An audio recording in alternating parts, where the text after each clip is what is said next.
ఇది కంపల్సరీగా అందరూ ఈ హాఫ్ బ్యాక్ బెంచర్లంతా గొప్పవాళ్ళని, లేకపోతే ఫెయిల్ అయితే ఫెయిల్ అయ్యావులే మళ్ళీ సక్సెస్ అవుతావని ఇట్లా హాఫ్గా చెప్పకూడదు. అరే ఫెయిల్ అయ్యావు, కాసేపు కూర్చొని ఏడువు, ఇంకా బయటకొచ్చేయి, ఇంక ఇంప్రూవ్ అవ్వు, ఇంక ఇప్పటికైనా లాస్ట్ టైం చేసిన అలవాటు మళ్ళీ చెయ్యకు, ఇప్పటి నుంచి ఇంప్రూవ్ అవ్వు అన్నది నేర్పించాలి. అసలు నువ్వు బాధపడకు, నేను చూసుకుంటాను అని ఓవర్ ప్రామిస్ చేయొద్దు. నువ్వు ఎందుకు పనికి రాకుండా పోతావు అని వాళ్ళని డిప్రెస్ చేయొద్దు. ఆ బ్యాలెన్స్ ఇన్ లైఫ్ మెయింటైన్ చేయాలి. ఇది వెరీ వెరీ ఇంపార్టెంట్. ఇది చాలా తక్కువ మందికి అర్థమవుతుంది. ఆ బ్యాలెన్స్ మెయింటైన్ చేసుకుంటూ ముందుకెళ్తే ఐ థింక్ ఇలాంటి డిప్రెషన్ డిజార్డర్స్ రావు. ఇలాంటి హాఫ్ నాలెడ్జ్తో మన యూత్ తప్పుదారి పట్టిపోరు. యూత్ అందరూ యాక్చువల్లీ యూత్నే ఇప్పుడు మనం మోటివేట్ చేసుకోవాలి. ఎందుకంటే వాళ్ళే ఈజీగా మన టైంలోనో నేను 45 ఇయర్స్ బ్యాక్ ఉన్నప్పుడు ఇంత లేదు, ఇంత మనకి ఎక్స్పోజర్ లేదు. సింపుల్ అండ్ రొటీన్ లైఫ్లో ఉండేది. ఇప్పుడు మీడియా వల్ల, నాలెడ్జ్ వల్ల, ఇన్ఫర్మేషన్ వల్ల ఇది జనరేషన్ ఇన్ఫర్మేషన్ ఎరా అంటారు కానీ నాకు తెలిసి కన్ఫ్యూజన్ ఎరా. ఎవ్రీవన్ ఏదో ఒక విషయం మీద చెప్పి కన్ఫ్యూజ్ చేస్తారు. బాడీని అలైన్ చేసుకోండి, సిస్టమ్ని అలైన్ చేసుకోండి, you know what you are, capacities తెలుసుకుని ఎప్పుడైనా మనసు అట్లా ఇబ్బంది పెడితే షుడ్ కమ్అట్ ఆఫ్ ఇట్. చాలా తొందరగా బయటికి రావాలి. మనసులో పడ్డారే ఇరుక్కుపోతారు. అది లవ్ కావచ్చు, ఎడ్యుకేషన్ కావచ్చు, లేకపోతే జాబ్లో ఫెయిల్యూర్ కావచ్చు, ఏదైనా కావచ్చు.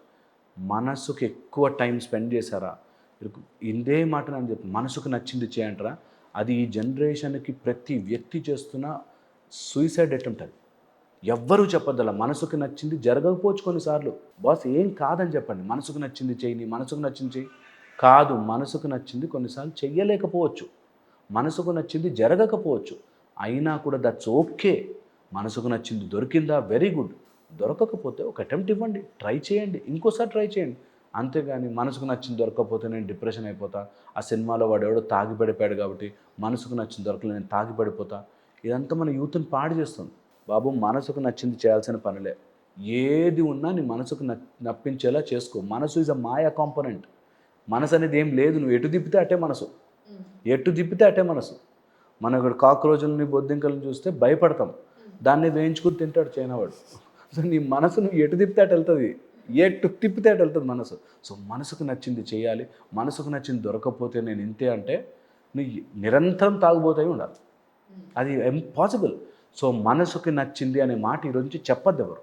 మనసుకి నచ్చింది జరగకపోవచ్చు, అయినా దట్స్ ఓకే. కొన్నిసార్లు జరగవు. జరిగింది మనసుకు నచ్చింది, వెరీ గుడ్, హ్యాపీ. మనసుకు నచ్చింది జరగలేదు, దట్స్ ఓకే. అందుకే నేను ఎప్పుడు అంటాను, do what is right, not what you like. నాకు ఇది నచ్చింది కాబట్టి రోజంతా పడుకుంటానంటే కాదు. వాట్ ఈజ్ రైట్, పొద్దున్నే లేచి ఎక్సర్సైజ్ చేయాలి. What you like is different. What is right అని చేయాలి. సో ఇది హోప్ఫుల్లీ ఇది ఎక్కాలి మన యూత్కి.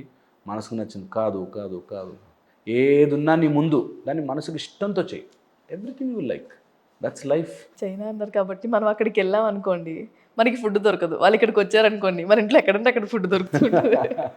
అండ్ ఒక చిన్న పాయింట్ సార్, నార్మల్గా మా అబ్బాయి చెడిపోయారు అంటే మీరు ఎక్కువ లూజ్ ఇచ్చేసారండి పిల్లలకి అని అంటారు.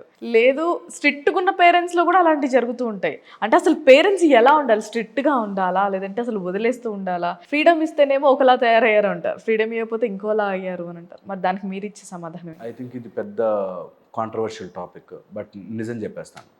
పేరెంటింగ్ టిప్స్ అనేది ఒక పెద్ద మార్కెట్. ఓకే. అలాంటివి ఉండవండి అక్కడ. టిప్స్తో ఐ థింక్ పేరెంటింగ్ చేయలేరు. పేరెంటింగ్ ఒక పేరెంట్కి తెలిసి ఇష్టపడి ఆ పిల్లాన్ని బట్టి మార్చుకోవాలి.